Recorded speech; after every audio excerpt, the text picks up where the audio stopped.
More from the book Women and Girls with Autism Spectrum Disorder. A 2009 study suggests that routes to eventual autism diagnosis for a female can include the following steps, and that a fuller knowledge and understanding of these can aid the clinician in considering autism when assessing the person and can potentially facilitate a more accurate diagnosis.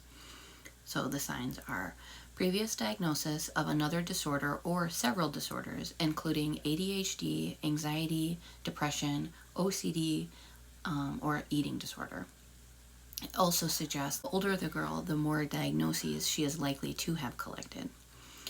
A diagnosis of social anxiety or general difficulty in social situations. An adult woman with a previous diagnosis of schizophrenia or a psychotic disorder. Another family member having an autism spectrum disorder diagnosis. Presentation of apparent deterioration of capacity to cope as adolescence approaches, where social relationships become more nuanced and complex. In adolescence, girls may not demonstrate typically female social interests such as fashion and relationships. The remainder of the passages that I'll be reading in this video are from Chapter 3, which is on infancy and the toddler years. Typical very early indicators and parental anecdotal reports relate to characteristics and behaviors that include the following. The parent feels a sense of detachment from the baby or young child. Often this cannot be further articulated by the parent. It is just a feeling of the baby or child being in their own world. Atypical eye contact, either unusually limited or staring.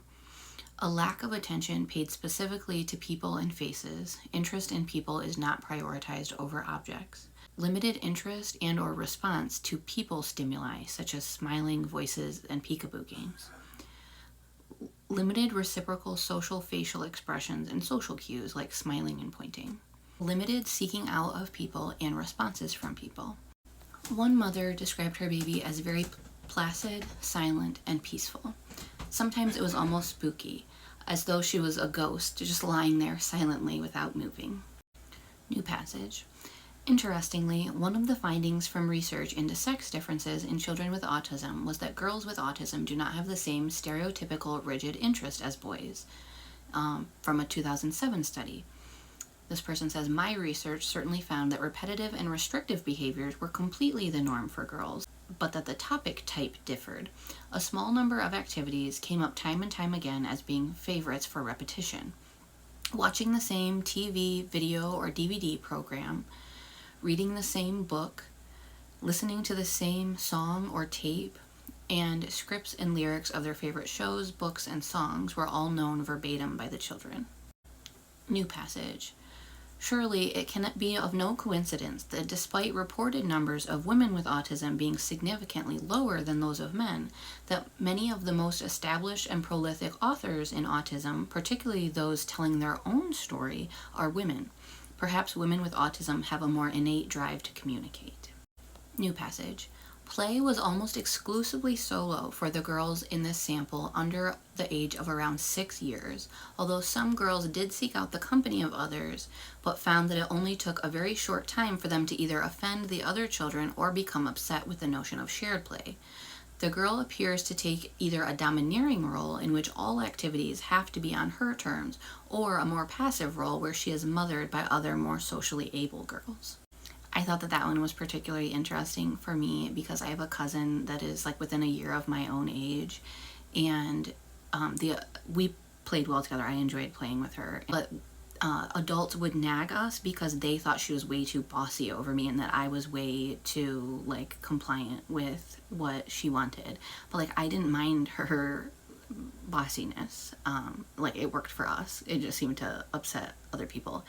And now as adults, she is not formally diagnosed, but she has multiple children that have been formally diagnosed. The same tester had tested 2 of her children, and so she had kind of gotten to know the evaluator between these 2 different screenings with 2 different children. Ended up saying something to my cousin that she kind of suspected that my cousin likely was autistic as well, from what she had observed in her participation of her children's testing. So I think she basically self-identifies as autistic now as well. So that's interesting. New passage, having no interest in fiction is an indicator on some autism assessment tools that were developed through investigation of the male profile. Something similar to this was in my last video from this book. I already kind of explained my relationship to fiction or fantasy. Last passage from this chapter.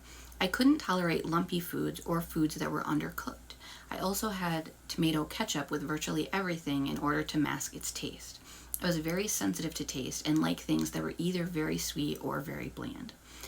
That stood out to me because I had a grandfather who was like very well known for putting a ton of ketchup on everything, like everything. That like immediately made me think of him and if he was masking something with his love of ketchup, and it always just seemed like, oh, he just loves ketchup. I'll continue doing more from this book, so follow me if you want to see more.